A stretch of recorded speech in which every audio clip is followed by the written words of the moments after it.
And welcome to today's edition of the Live and Invest Overseas podcast. I'm Kat Kalashian. I am the Europe editor and the editor at large. I'm based in Paris, France, where I am right now. And today we're here to answer a question from one of my listeners. Grady C asks, do you have past articles or more information on short-term renting in Europe?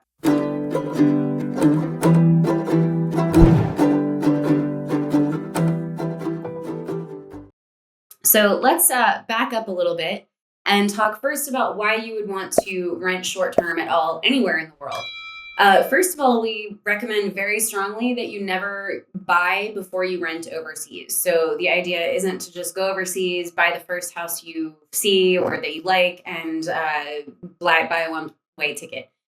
You also don't want to fall victim to what we call margarita madness, which is what might happen if you go, for example, to Mexico and you go to a presentation on a timeshare or some other exciting real estate venture that the people there really want to sell you on, and have you buying it before you walk out the door, and then you're stuck with it. And when you come back to actually live in Mexico, you don't actually get to choose where you live in Mexico. You're stuck with this kind of decision you made, possibly after spending too long in the sun, possibly after having a couple of rum drinks, and possibly not the best decision you could have made.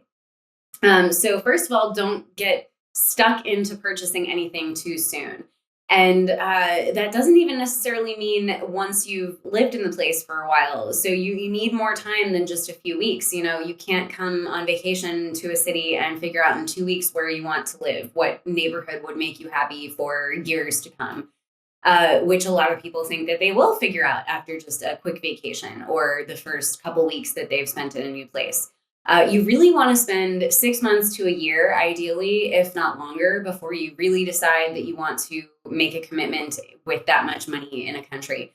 So, for example, you might decide that the country isn't for you at all. You know, we've taken this example of Mexico. Maybe you did have this wonderful vacation in Cancun, but then you realize, well, Cancun isn't necessarily a place you want to live year round. That's not the kind of lifestyle you want year round. Maybe Mexico is for you, but maybe a little bit down the coast might suit you better, where there are fewer tourists and, you know, less Americanization. Maybe the other coast entirely is for you. Maybe you don't want the beach at all. Maybe you want to live in Mexico City or up in the mountains in San Miguel de Allende or somewhere else. Maybe you decide Mexico isn't foreign enough for you. Mexico is very Americanized. Maybe you decide that you want to go even further out of the way, even farther south. Maybe it's Chile, maybe it's Ecuador, Colombia, Panama. You don't necessarily know, and you don't necessarily want to get yourself stuck in a position where you can't just pack up your bags and move again once you've figured that out. Because, of course, as we always say, this going overseas thing isn't a one-way street. It's not like jumping off a cliff. It's highly customizable. You can take it in as many small steps and little increments as you want. So, you know, it might be that you decide to buy a place overseas. You might decide to buy a place that you rent out for half the year for investment, or rather it becomes an investment, then yielding some profits for half the year, and you spend half the year living there. There are many, many ways to do this, and it doesn't need to be all or nothing. So that's the first thing to remember. And, you know, buying a house, that's such a huge commitment that really does get you stuck in a position where you can't just tailor things, customize things to your liking. So not to say that buying real estate overseas is a bad idea. We at Live and Invest Overseas think highly of it. That's the invest part of our name. We are all about investing overseas. We think it's a great idea, and real estate above all is a great idea for investment. But it's something that you want to put more time into and more thought into than even buying real estate back home, which you would never go to a timeshare presentation in a hotel and walk away having given a deposit for real estate in Florida, for example, would you? So why would you do that anywhere else in the world? You wouldn't, or you shouldn't. And so right now I've been talking a little bit more about Latin America. Of course, Grady's question was specific to Europe. So I'll talk a little bit more about Europe when we're talking about real estate rentals. But the point is, no matter where in the world you're thinking of moving, you should always rent before buying. Ideally, you want, as I said, to spend 6 months to a year figuring out the country, getting settled, and really assessing whether this is the right place for you. Because, okay, say you have, all right, let's move over across the Atlantic and take France as the example. So, say you've decided France is your future. You come to live in Paris, and after a few months, you realize Paris is too much of a big city and it's not for you. You'd rather live in a small town. That doesn't mean that you've made a mistake or have, wasted your time. You've spent a great amount of time in Paris realizing that you didn't want to live in Paris full time. And now you have a, buffet full of options in front of you again. If you decide that you'd like to stay in France, but you want, say, you want sunnier weather and village lifestyle, that's easy. Just go down to the south and start checking out some villages down there. Pick a central spot, rent a place there, and spend some time checking out all the different villages to see which might be for you before even going down a short-term rental path or a long-term rental path, let alone a buying real estate path. And let's take that even a step further. Say you find the village of your dreams, you move into the village, and you have, say, you're testing things out with a 6-month rental. Say 3 months in, you realize this village is great, but the rental that you found happens to be next to, I don't know, a chicken farm, and you are sick to death of hearing chickens all day, every day, smelling the feed of chickens all day, every day. Roosters don't just crow at daybreak. They crow for many, many hours all morning long. Hens themselves can be rather noisy, and there is a smell to chickens. So, I'm making this very elaborate point because you never know until you're living in a place for a while what you might be getting yourself into. I knew a guy who moved to Belize and moved and bought a house right next to a church. How bad of a neighbor could a church ever be? Well, he didn't realize that the church actually had speakers outside that blasted all of the sermons. Every service that went on inside the church was blasted outside of its walls for people to hear all over the neighborhood. And it doubled as a nightclub at night. So this guy thought he was getting a nice, quiet little, village church that he could get next to. Maybe he'd hear church bells a few times a day, and that was the worst he was thinking. Instead, he heard many, many church services every day, couldn't get away from them. And then at night, the church would either turn into a social club or an actual, basically, nightclub.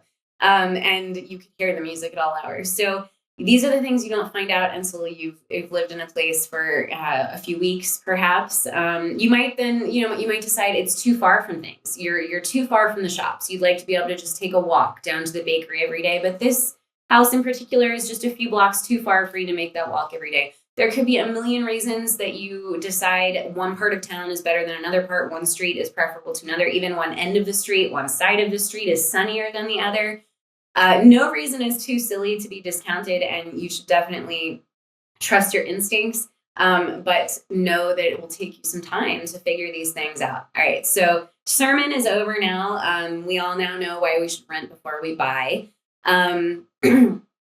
But let's just say that these things used to be much harder before the advent of Airbnb. Now, in most parts of the world, Airbnb has been legalized, and short-term rentals are, built into the infrastructure of short-term rentals overseas. That wasn't always the case. Before Airbnb, this was much more difficult. People would typically, and our best advice to people would be to just shack up in a hotel for a few weeks. And it's not the cheapest option, but often if you speak to a hotelier and say, explain your situation, there are usually rates that they can come up with for a long-term guest, or if they haven't already come up with them, you might be able to negotiate on the spot. Of course, this works a lot better in small towns or villages rather than in large cities. You're going to have more luck with this in a small village in France than in Paris. But my family and I did this when we first moved to Ireland back in 1999. There was barely internet, let alone Airbnb. And that was our best bet, was to move into one of the hotels in Waterford City. We lived there for 6 weeks maybe. And we finally found a little short-term rental that served us very well while we were shopping for an actual purchase, where we lived for 7 years. So, this is the domino effect. You have the short-term rental, then the slightly longer short-term rental, then maybe a real long-term rental, and then maybe you eventually buy. And that was pretty much the path that my family took when we first moved overseas more than 20 years ago. And as I say, that's a lot easier now, but it is still an option. I've known people who've done this even since the advent of better infrastructure in real estate and in the internet.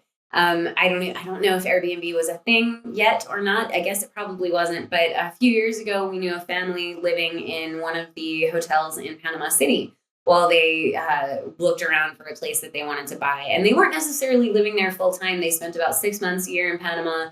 The father had to work in DC a lot, so he was constantly back and forth. So the hotel did suit them. But, this was, I don't know, not even 10 years ago. So it is still a thing. It's still possible to make these kinds of arrangements with hotels if you're more comfortable staying in a hotel than a short-term rental. However, things are much easier these days with Airbnb, and VRBO is the other really big name in this field. These are both American companies, and they do operate globally, but they are probably going to be, certainly VRBO is probably going to be better serviced in the US than it is in other countries. Airbnb is completely global now. It stands on its own 2 feet in all countries that I've been to. I think Luxembourg was the only country where there weren't really such great options with Airbnb. It also depends on the sample size of the population you're using. Luxembourg is a very, very small city with a small population, so Airbnb isn't quite as robust there as it is in Paris, a very thriving short-term rental community. So you will have more options, of course, if you're living in a city or in a more populous place, a bigger town or a bigger village. Of course, if you are looking for true village life, especially really anywhere in the world, real villages might not be on the map for Airbnb. So whether you're looking at a little beach village in Panama or a little mountain village in Italy, if it's a very small place, you're probably not going to be able to find a short-term rental. The next best idea is to go to the nearest big town. In France, say that would be Montpellier, maybe, the hub of the south down there around all those villages. In Italy, that might be Pescara, right around the Abruzzo. It's the city of the Abruzzo region, and all around that, you'll have great villages to explore. But it's going to depend. Of course, I can't cover these things for the entire world. I'm giving some examples in Europe because that was Grady's question. So know that you're going to have to possibly go to a bigger town than you might like and then have to explore from there. But it should be a viable option for you no matter where in the world you're looking. There will also be many local sites in addition to Airbnb and VRBO, and there may be a couple other, I think there are some British sites that are very popular in Europe. My Stay, I believe, is one, and HomeAway, I think, is another. Do your search on whatever side of the world you're doing your search on, and Google is the first place to start. But Google can only give you the names of these websites, and they'll for sure give you great options. You might have a long list of local sites specific to that country, maybe even specific to that city. In Paris, for example, because it is such a thriving market, there are dozens probably of these sites catering for short-term rentals. Again, your options are going to vary depending on where in the world you're looking. But Google, as I said, can only get you the first step. It can only give you the names of those sites. It can't vet them for you. It can't let you know which ones are where all the scammers put up their rental listings, or which ones have a history of reneging on giving back deposits, for example, if there are deposits required. So these are the kinds of things that you're only going to find out from people who have already been on the ground, either locals or foreigners who have been through the ringer already. And really, that's the only way you're going to have to go about this. If you want to be as safe as possible, you're going to want to use referrals for any website that you use. And so that's easier if you're already on the ground. You can go out to coffee with people, go out to these mix and mingle expat events, go out to dinner with people and ask what the websites that they would recommend using are. But that presumes you already got into the country, which means you probably already are staying somewhere. So odds are you're going to have to start this search from back home. And to do that, you need to figure out these things before you actually come to the country. The best way to do that is through social media and forums. And I personally am a little unusual for my age. I am not really involved on social media at all. I don't have any of the accounts, but I have created them just to network with my expats here in Paris. So I have a Facebook account from, 2007 when I was a kid. I don't use it for anything other than hooking up with other expats. So joining moms of this neighborhood, English speaking moms, dog lovers, dog walkers, museum lovers, literary lovers, whatever it is. You'll find many, many groups dedicated to different kinds of interests wherever you're going. All of the lists I just gave you, those are all actual real groups that exist here in Paris. Of course, if you're living in a smaller place, you'll have fewer options. Paris is, hugely populated with foreigners, so there's a massive Anglophone community. And there are interest groups for just about everything. So there's English speaking moms in my neighborhood. That's how specific it is. But there's also English speaking moms in this half of Paris, this side of Paris, in Paris or in France. So, that just goes to show you how specific these things can get. So if you like playing mahjong at libraries, there's probably a group for that here in Paris. In Belize, for example, there aren't going to be quite as many organized groups. But once you start hooking up with the expat folks that are living there already, you'll figure out how to get involved in all these activities because they do exist, whether it's a bridge club or a knitting club or charity functions, whatever it is, they all do exist. Wherever there are expats, there are ways to hook up with them. You just need to figure out the best way to do it. And definitely the first place to start is online. Again, even if you don't like social media, even if you don't partake in it at all, I recommend that you set up a few accounts. Facebook, really, it kind of all begins and ends with Facebook. You can just set up a Facebook account. It could even be a fake account. You don't necessarily need to put your own photo up, put your own name up, but that is the best way to get involved in these communities. Reddit is another more up and coming outlet for people to connect with one another overseas. Reddit is also international. So while you might be in an expats in Paris group, you might also be hearing from people who lived in Paris 20 years ago who are now living in Chicago. So Reddit, it can be really interesting. And that's a huge, huge gathering of people on Reddit. I don't personally take part in anything else. But I know that Instagram is the way that most of my friends find out about new events, new shops, new cafes, things like that. And then there are also going to be online forums. So these are becoming a little bit outdated, but there have been Yahoo forums, Google forums, and then specific site forums. So if you go to, I don't know, I'm making up the website, mylifeinfrance.com, a blog, say, from there may be people that follow that blog and comment on that blog on the website or, create discussions on the website. There are going to be definitely sites specific to the place where you live. So one thing to look up might be angloinfo.com. They are a global enterprise franchise that is mostly active in Europe, but also has branches in Latin America. And they run websites with good directories for English-speaking businesses, but also the sites act as a bit of a forum and a meeting place for expats. So do use Google. Google is your friend. Just know that Google can only get you so far. You're going to use it as your tool and not as your, it's not going to execute everything you need it to do for you. You're going to just use it as a tool and take with a grain of salt everything it gives you. So use it to hook up with other expats before you get on the ground. Look up, for example, expat newspapers, English-speaking newspapers, radio stations, TV stations, magazines. All of these things are ways to help you get involved and to connect you with the new people in your new life. And through these connections, you can ask for referrals for things like, where should I go to get my short-term rentals? Because, as I said, you definitely do not want to just trust Google. Rentals, real estate scams are probably the most common scams, period, anywhere in the world.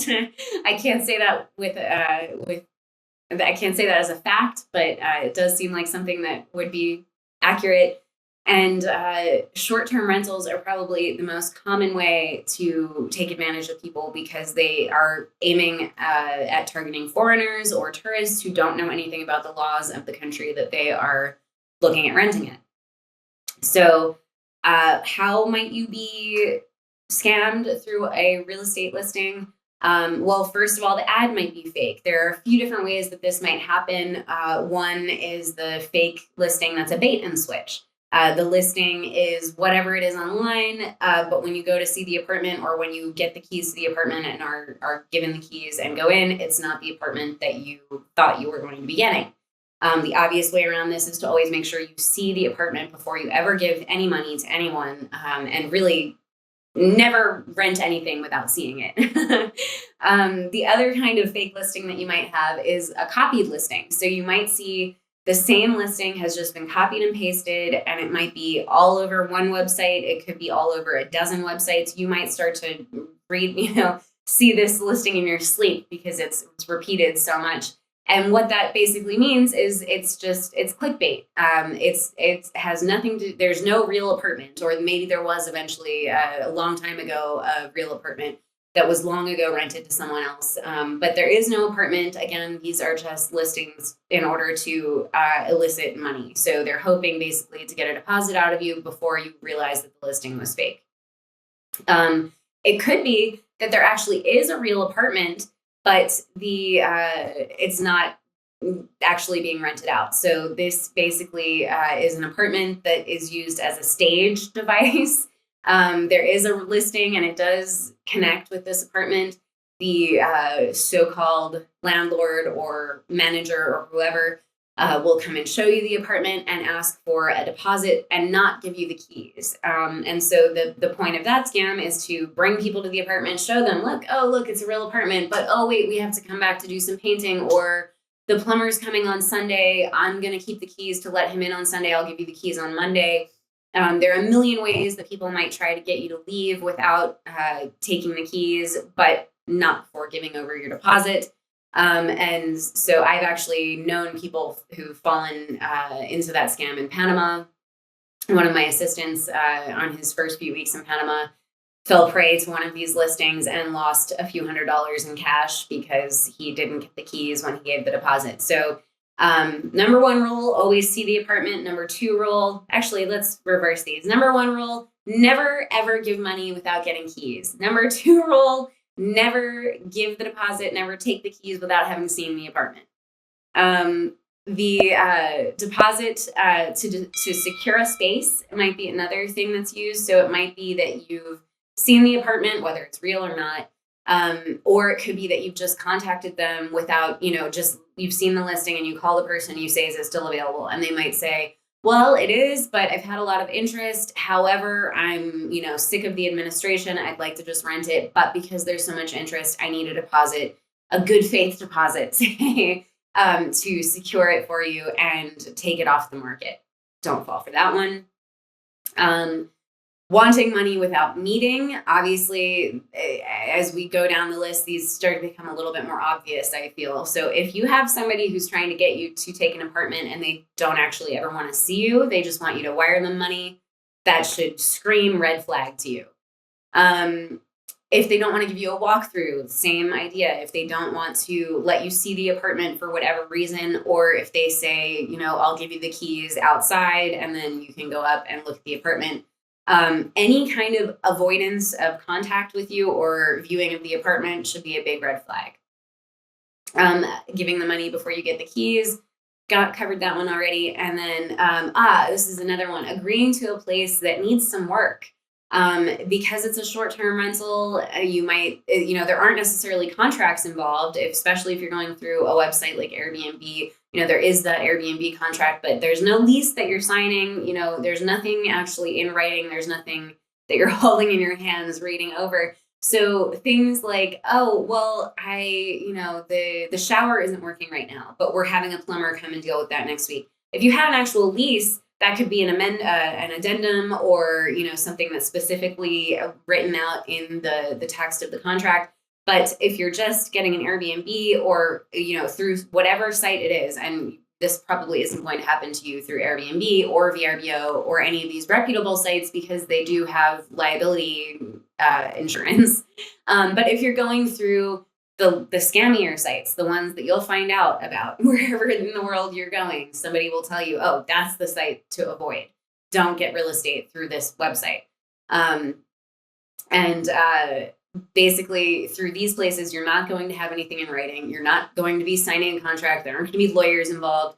And so if they say, well, the shower's not working, but we'll come back and we'll send a plumber next week, or there's a leak in the kitchen, but it's fine, we'll figure it out after you've moved in.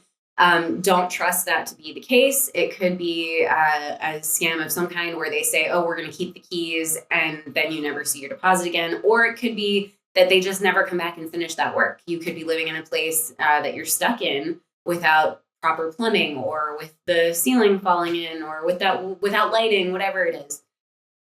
So be very, very careful. As I say, real estate scams are probably the most common scams worldwide, no matter where you are in the world, whether it's the United States or France or Panama or Mexico. These are common, and anybody can be taken in, even the brightest among us.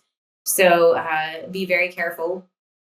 The flip side to all of this, though, to put your mind at ease a little bit, is that almost everywhere else in the world, tenancy laws favor the tenant far more than the landlord. The United States doesn't necessarily operate this way, but that's pretty unique. Everywhere else in the world, I mean, almost, I can't think of an exception. So I would say almost without exception, almost every law is always in the tenant's favor. So squatters, so this is something to be aware of in terms of the good and the bad. So it does mean that you are far more protected, and the state, the law, is going to be far more on your side, just kind of by default, than you might expect. So if there is some kind of misunderstanding, or God forbid scam, or actually something worse goes on, you should be pretty well protected no matter where in the world you go. Again, as long as you're not handing people money without getting anything in return, without seeing anything, as long as you're not being stupid, as long as you're not making stupid mistakes, as long as you just have your eyes open a little bit, you should be fine. But there are ways that this can actually be a bad thing, and it can affect both the landlord and the tenant. So squatters' rights, for example, are very common overseas and much more lenient overseas. So here in France, for example, and throughout most of Europe, it's illegal to evict people during certain months of the year, or certain people with certain conditions. So the elderly, people with young children, people who are infirm in any way. And certainly any months of the year where it's cold, potentially freezing, you absolutely can't kick anyone out.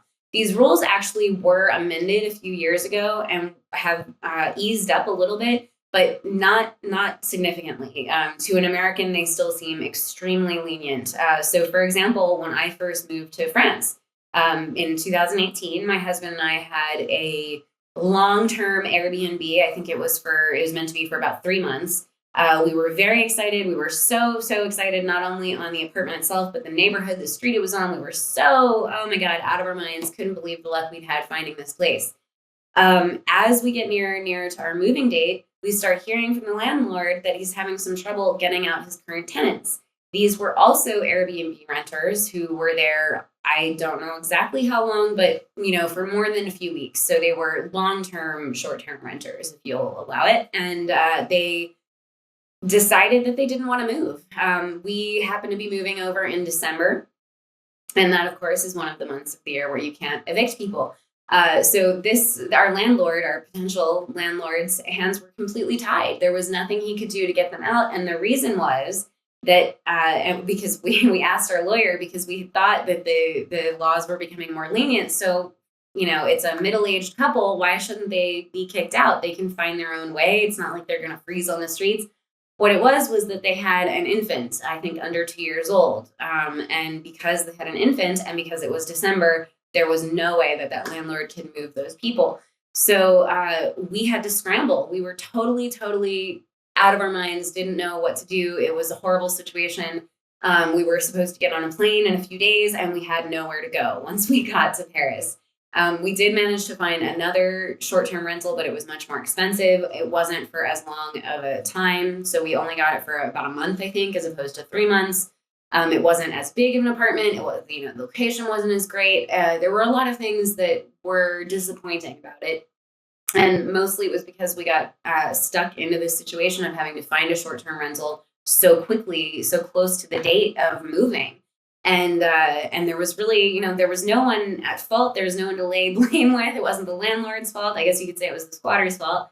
But there was nothing he could have done. There was really no way he could have let us know beforehand because he had no idea that they were going to refuse to leave. So there was really nothing to be done but kind of bite the bullet and take this much more expensive rental. So be aware of squatters' rights and landlord rights, and see it as a 360-degree picture. Even though you may be on the renting side, so you think, oh, great, the tenants' laws are in my favor. They're also in favor of the people who may come before you or may come after you, and that might also affect your life and your plans. So the number one thing, never give money without the keys. Number two thing, never give money without actually seeing the apartment.